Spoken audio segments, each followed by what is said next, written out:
ಹೆಸರು ಹಿಮಾಬಿಂದು. ನಾನು 8ನೇ ತರಗತಿಯಲ್ಲಿ ಓದುತ್ತಿದ್ದೇನೆ. KTM ಇಂಟರ್ನ್ಯಾಷನಲ್ ಸ್ಕೂಲಲ್ಲಿ ಓದುತ್ತಿದ್ದೇನೆ. ನನ್ನ ಊರು ಕೊರ್ಲಗುಂದ್. ಇವತ್ತು కొన్ని ಬಟ್ಟೆ ಕಟ್ಕೊಂಡು ಎಕ್ಸಾಮ್ ಬರೆದಿದ್ದೀನಿ.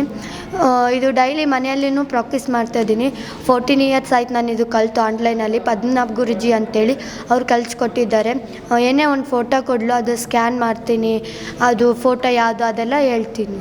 4 ಇಯರ್ಸ್ ಆಯಿತು.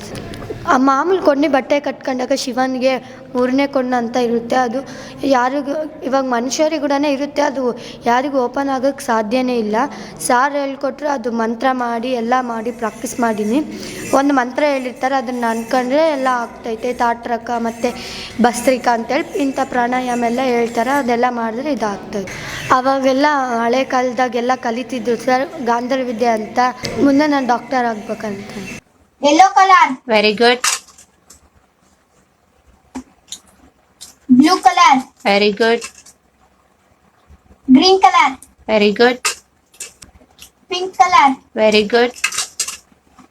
Yellow color. Very good. Green color. Very good. Blue color. Very good. ನಮ್ಮದು KTM ಇಂಟರ್ನ್ಯಾಷನಲ್ ಸ್ಕೂಲ್ ಬಳ್ಳಾರಿ. ನಾನಿಲ್ಲಿ ಪ್ರಿನ್ಸಿಪಲಾಗಿ ವರ್ಕ್ ಮಾಡ್ತಾಯಿದ್ದೀನಿ ಸರ್. KT ಮಂಜುನಾಥ್ ಸ್ವಾಮಿ ಅಂತ ನನ್ನ ಹೆಸರು. ನಮ್ಮ ಶಾಲೆಯಲ್ಲಿ 8ನೇ ತರಗತಿಯಲ್ಲಿ ಹಿಮಾಬಿಂದು ಅಂತಕ್ಕಂಥ ಹುಡುಗಿ ಗಾಂಧಾರಿ ವಿದ್ಯೆಯನ್ನು ಕರಗತ ಮಾಡ್ಕೊಂಡಿದ್ದಾಳೆ ಸರ್. ಆ ಮಗು ಒಂದಿನ ಬಂದು, ಸರ್ ನಾನು ಕಣ್ಣಿಗೆ ಬಟ್ಟೆ ಕಟ್ಕೊಂಡು ಎಕ್ಸಾಮನ್ನು ಬರಿತೀನಿ ಅಂತ ಹೇಳ್ತು. ಇದು ಸಾಮಾನ್ಯವಾದ ವಿಷಯ ಅಲ್ಲಮ್ಮ, ನೀನು ಕಣ್ಣಿಗೆ ಬಟ್ಟೆ ಕಟ್ಕೊಂಡು ಬರಿತೀನಿ ಅಂತಂದರೆ ಅದನ್ನು ನಾವು ನೋಡಿ ಅಬ್ಸರ್ವೇಷನ್ ಮಾಡೋಣ ಫಸ್ಟು ಅಂತೇಳಿ 1-2 ದಿನಗಳ ಕಾಲ ಅಬ್ಸರ್ವೇಷನ್ ಮಾಡಿದ್ವಿ ಸರ್. ಅದ್ರ ಜೊತೆ ಅವ್ರ ಪಾಲಕರ ಜೋಡಿ ನಾವು ಮಾತಾಡಿದಾಗ, ಸರ್ ಈ ಮಗು ನಿಜವಾಗ್ಲೂ ಕಣ್ಣಿಗೆ ಬಟ್ಟೆ ಕಟ್ಕೊಂಡು ಬರೀತಾ ಇದೆ, ನಾನು ಕೂಡ ಅಬ್ಸರ್ವೇಷನ್ ಮಾಡಿದ್ದೀನಿ ಅಂತ ಪೇರೆಂಟ್ಸಿಗೆ ತಿಳಿಸಿದಾಗ, ಆ ಪೇರೆಂಟ್ಸ್ ಕೂಡ ಅದಕ್ಕೆ ಸಾಧ್ಯತೆ ಇರತಕ್ಕಂತಹ ಒಂದು ಸಪೋರ್ಟ್ನ ಮಾಡಿದರು. ಆ ಮಗು ಅಷ್ಟರಲ್ಲಿ 4 ವರ್ಷಗಳ ಕಾಲ ಈ ಗಾಂಧಾರಿ ವಿದ್ಯೆಯನ್ನು ಕಲಿತಿದೆ. ಅದಕ್ಕೆ 3 ವರ್ಷಗಳಿಂದ ನಮ್ಮ ಶಾಲೆಯಲ್ಲಿನೇ ಪ್ರಾಕ್ಟೀಸ್ ಮಾಡ್ಕೊಂಡು ಕೂಡ ಬಂದಿದ್ದಾಳೆ. ಅದ್ರ ಜೊತೆ ನಾವು ಕೂಡ ಮನೆಗೆ ಹೋಗಿ ಅಬ್ಸರ್ವೇಷನ್ ಮಾಡಿದಾಗ ಆ ಮಗು ಗಾಂಧಾರಿ ವಿದ್ಯೆ ಕಲಿಯೋದ್ರಲ್ಲಿ ಭಾಳ ಕರಗತ ಮಾಡ್ಕೊಂಡಿದ್ದಾಳೆ. ಇವಾಗ 2 ಲೆವೆಲಲ್ಲಿ ಗಾಂಧಾರಿ ವಿದ್ಯೆಯನ್ನು ಕಲಿತಿದ್ದಾಳೆ. ಇನ್ನು 3rd ಲೆವೆಲಲ್ಲಿ ಇನ್ನೂ ಕಲಿಯೋದು ಬಾಕಿ ಇದೆ. ಅದ್ರ ಜೊತೆ ಈ ಮಗು ಎಕ್ಸಾಮ್ನ ನಾನು ಕಣ್ಣಿಗೆ ಬಟ್ಟೆ ಕಟ್ಕೊಂಡು ಬರಿತೀನಿ ಅಂತಂದಾಗ ನಾವು ನಂಬಿರಲಿಲ್ಲ. 2 ದಿನಗಳ ಕಾಲ ನಾವು ಅಬ್ಸರ್ವೇಷನ್ ಮಾಡಿದ ಮೇಲೆ ಆ ಮಗು ಬರಿತಾ ಇದೆ ಅಂತೇಳಿ ಗೊತ್ತಾಯಿತು. ಸೊ ಅದಾದಮೇಲೆ ನಾವು ಇದನ್ನು ಯಾಕೆ ನಾವು ಪಬ್ಲಿಷ್ ಮಾಡಬಾರ್ದು, ಎಲ್ಲ ಜನತೆಗೆ ಈ ಗಾಂಧಾರಿ ವಿದ್ಯೆ ಅಂತಕ್ಕಂಥದ್ದು ಗೊತ್ತಾಗಲಿ ಅಂತಂದೇಳಿ ನಾವು ಇದನ್ನು ಪಬ್ಲಿಷ್ ಮಾಡೋಣ ಅಂತೇಳಿ ಅವ್ರ ಪಾಲಕರ ಜೋಡಿ ಮಾತಾಡಿ ಇದನ್ನು ನಾವು ಪಬ್ಲಿಷ್ ಮಾಡಿಸ್ತಾ ಇದ್ದೀವಿ ಸರ್. ನನ್ನ ಹೆಸರು ರಾಮಂಜನ್ ರೆಡ್ಡಿ ಅಂತ, ಕೊರ್ಲಗುಂದಿ ಸರ್. ನನ್ನ ಮಗಳು ಗಾಂಧಾರಿ ವಿದ್ಯೆ ಕಲಿತಿದ್ದಾಳೆ ಸರ್.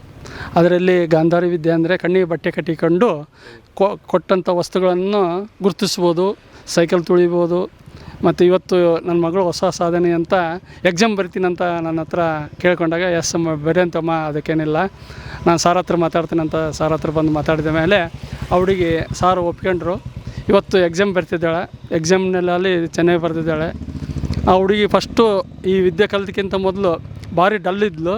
ಈ ವಿದ್ಯೆ ಕಲಿತ ಮೇಲೆ, ಗಾಂಧಾರಿ ವಿದ್ಯೆ ಕಲಿತ ಮೇಲೆ ನನ್ನ ಮಗಳು ಎಲ್ಲ ಫಸ್ಟ್ ಕ್ಲಾಸ್ನಲ್ಲಿ ಪಾಸ್ ಆಗಕತ್ತಿದ್ದಾಳೆ. ಇದರಿಂದ ಮೈಂಡು ಗಾಂಧಾರಿ ವಿದ್ಯೆ ಕಲಿತ್ರೆ ಮೈಂಡ್ ಶಾರ್ಪ್ ಆಗ್ತದಂತೆ, ಮತ್ತು ಜ್ಞಾಪಕ ಶಕ್ತಿಯಿಂದ ಹೆಚ್ಚಾಗುತ್ತದೆ. ಇದರಿಂದ ಅವಳಿಗೆ ವಿದ್ಯಾಭ್ಯಾಸ ಭಾರಿ ಮುಂದುವರಿಯೋಕ್ಕೆ ಚಾನ್ಸ್ ಇದೆ. ಇನ್ನೂ ಒಂದು ಸರ್, ಸಾಕಷ್ಟು ಪ್ರಶಸ್ತಿಗಳನ್ನು ಪಡೆದಿದ್ದಾಳೆ ಅವಳಿಗೆ. ನನ್ನ ಮಗಳು ಈ ವಿದ್ಯೆ ಕಲ್ತಿರೋದ್ರಿಂದ ನನಗೆ ಸಾಕಷ್ಟು ಸಂತೋಷ ಆಗ್ತದೆ. ಸಾಕಷ್ಟುದಲ್ಲಿ ಪ್ರೋಗ್ರಾಮ್ಗಳಲ್ಲಿ ಭಾಗವಹಿಸಿ, ಹಂಪಿ ಉತ್ಸವ ಮತ್ತು ಮೈಸೂರು ಉತ್ಸವಗಳಲ್ಲಿ ಭಾಗವಹಿಸಿ ಪ್ರಶಸ್ತಿಗಳನ್ನು ಪಡೆದಿದ್ದಾಳೆ. ಬಳ್ಳಾರಿ ಖರೀದಿ ಚೆನ್ನಮ್ಮ ಪ್ರಶಸ್ತಿ ಕೂಡ ಪಡೆದಿದ್ದಾಳೆ. ಈಗ ಸ್ಕೂಲಲ್ಲಿ ನಾವು ಎಕ್ಸಾಮ್ ಬರಿತೀನಿ ಅಂತ ಅಂದಿದ್ದಾಗ FO4 ಎಕ್ಸಾಮ್ ಇದೆ ಸರ್. ಇವಾಗ ಆ ಎಕ್ಸಾಮ್ ಬರೆದು ನಾನು ಪಾಸ್ ಆಗ್ತಿದ್ದೀನಿ ಅಂತ ಹೇಳ್ತಿದ್ದಾರೆ.